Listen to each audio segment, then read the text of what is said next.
இந்த ஆடிக்கு நம்ம சென்னை சில்க்ஸ்ல up to 50% off combo offer, uniform sari collections எல்லாம் சேர்ந்து சேவிங்ஸும் பிளாஸ்ட், கலெக்ஷன்ஸும் பிளாஸ்ட். நம்ம தி சென்னை சில்க்ஸ். ஆச்சி மசாலா எந்த சமையலும் ருசி தேடும் ரகசியம் ₹20. 2M சினிமாஸ் டி பிக்சர்ஸ் தயாரிப்பில் தயால் பத்மநாபன் இயக்கத்தில் வெற்றி நடிக்கும் லட்சுமிகாந்தன் கொலை வழக்கு ஜூலை 10 முதல் திரையரங்குகளில். பழனி தண்டாயுதபாணி சுவாமி கோயிலுக்கு சொந்தமான ₹100 கோடி மதிப்புள்ள 1.4 ஏக்கர் நிலம் முறைகேடாக பதிவு செய்யப்பட்ட விவகாரத்தின் விசாரணை சிபிசிஐடிக்கு மாற்றப்பட்டுள்ளது. திண்டுக்கல் மாவட்டம் பழனி மலை அடிவாரத்தில் உள்ள பூங்கா சாலையில் அமைந்துள்ள சுமார் 100 கோடி மதிப்புள்ள 1.4 ஏக்கர் நிலம் சட்டவிரோதமாக பதிவு செய்யப்பட்ட விவகாரம் பெரும் பரபரப்பை ஏற்படுத்தியுள்ளது. கடந்த 1888ஆம் ஆண்டு ஏப்ரல் 26 அன்று பாலசமுத்திரத்தை சேர்ந்த குப்புசாமி மணியக்காரர் என்பவர் தனக்கு சொந்தமான 1.4 ஏக்கர் நிலத்தை பழனி தண்டாயுதபாணி சுவாமிகள் மடத்திற்கு தர்மசாசனமாக எழுதி கொடுத்தார். பழனிக்கு வரும் பக்தர்கள் தங்குவதற்கும் ஆன்மீக கோட்பாடுகளை பரப்புவதற்கும் மடத்தின் பூஜை செலவுகளுக்கும் மட்டுமே இந்த நிலத்தின் வருமானத்தை பயன்படுத்த வேண்டும்.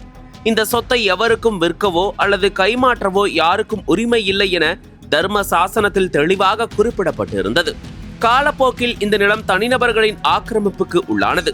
இது தொடர்பாக பல ஆண்டுகள் நீதிமன்ற வழக்குகளும் நடைபெற்றன. இறுதியாக நீதிமன்ற உத்தரவின்படி 60 ஆண்டுகால ஆக்கிரமிப்பில் இருந்த இந்த நிலம் கடந்த 2025 செப்டம்பர் 12 அன்று கோயில் இணை ஆணையரால் மீட்கப்பட்டது. அதன் பின் இந்த இடம் பழனிக்கு வரும் பக்தர்களின் இலவச வாகன நிறுத்தமாக பயன்படுத்தப்பட்டு வந்தது.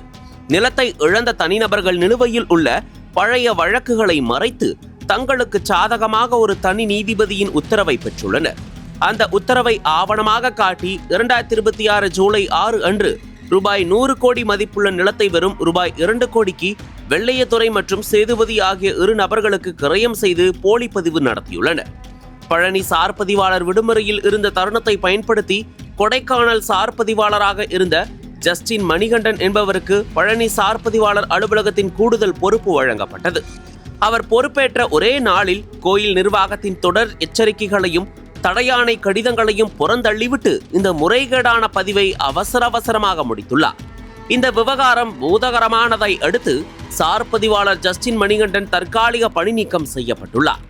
இந்து சமய அறநிலையத்துறை மற்றும் கோயில் இணை ஆணையர் கொடுத்த புகாரின் பேரில் பழனி அடிவாரம் காவல்துறையினர் சார் பதிவாளர் உட்பட 4 பேர் மீது கூட்டுச்சதி, மோசடி உள்ளிட்ட 5 பிரிவுகளின் கீழ் வழக்கு பதிவு செய்திருந்தனர். இதன் பின்னணியில் உள்ள மிகப்பெரிய நெட்வொர்க் இருப்பதாக சந்தேகம் எழுந்துள்ள நிலையில் இந்த வழக்கு தற்போது சிபிசிஐடிக்கு விசாரணைக்கு மாற்றப்பட்டுள்ளது என தகவல்கள் வெளியாகியுள்ளது.